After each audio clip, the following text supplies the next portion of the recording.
പ്രണയാഭ്യർത്ഥന നിരസിച്ചതിന് തിരുവല്ലയിൽ യുവാവ് നടുറോഡിൽ പെട്രോൾ ഒഴിച്ച് തീ കൊളുത്തിയ വിദ്യാർത്ഥിനിയുടെ നില ഗുരുതരമായി തുടരുന്നു. 60% പൊള്ളലേറ്റ പെൺകുട്ടി കൊച്ചിയിലെ സ്വകാര്യ ആശുപത്രിയിൽ ചികിത്സയിലാണ്. പ്രതിയെ ഇന്ന് കോടതിയിൽ ഹാജരാക്കി. വിദഗ്ധ ചികിത്സ ലഭ്യമാക്കുന്നതിനാണ് പെൺകുട്ടിയെ കൊച്ചിയിലെ സ്വകാര്യ ആശുപത്രിയിലേക്ക് മാറ്റിയത്. വെന്റിലേറ്ററിൽ അബോധാവസ്ഥയിൽ തുടരുന്ന പെൺകുട്ടിയുടെ നില അതീവ ഗുരുതരമാണ്. +2 സഹപാഠിയായിരുന്ന പെൺകുട്ടിയുമായി 3 വർഷത്തിലായി പ്രണയത്തിലായിരുന്നുവെന്ന് പ്രതി അജിൻ റജി മാത്യു ആവർത്തിച്ചു.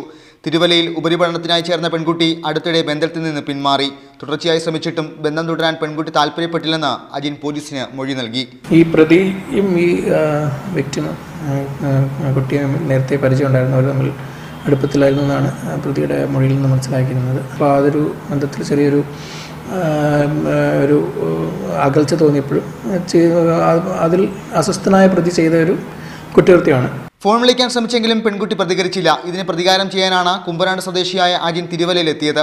3 കുപ്പികളിലായി 2 ലിറ്ററോളം പെട്രോൾ, 1 കുപ്പി ബിയർ, കയർ, കത്തി എന്നിവയും പ്രതിയുടെ ബാഗിലുണ്ടായിരുന്നു.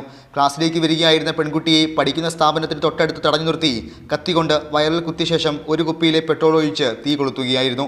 CCTV ദൃശ്യങ്ങളിൽ ഇത് വ്യക്തമാണ്. കൃത്യത്തിനു ശേഷം ആത്മഹത്യ ചെയ്യുകയായിരുന്നു ലക്ഷ്യമെന്നാണ് ഇയാൾ പോലീസിനോട് പറഞ്ഞത്. അതേസമയം പോലീസ് ഇത് വിശ്വസിക്കുന്നില്ല. അജിന്റെ പ്രണയാഭ്യർത്ഥന നിരസിച്ചുവെന്നാണ് പെൺകുട്ടി പോലീസിന് നൽകിയ മൊഴി. നിലവിൽ കൊലപാതക ശ്രമത്തിനാണ് അജിനെതിരെ പോലീസ് കേസെടുത്തിരിക്കുന്നത്. മീഡിയ 1 തിരുവല്ല.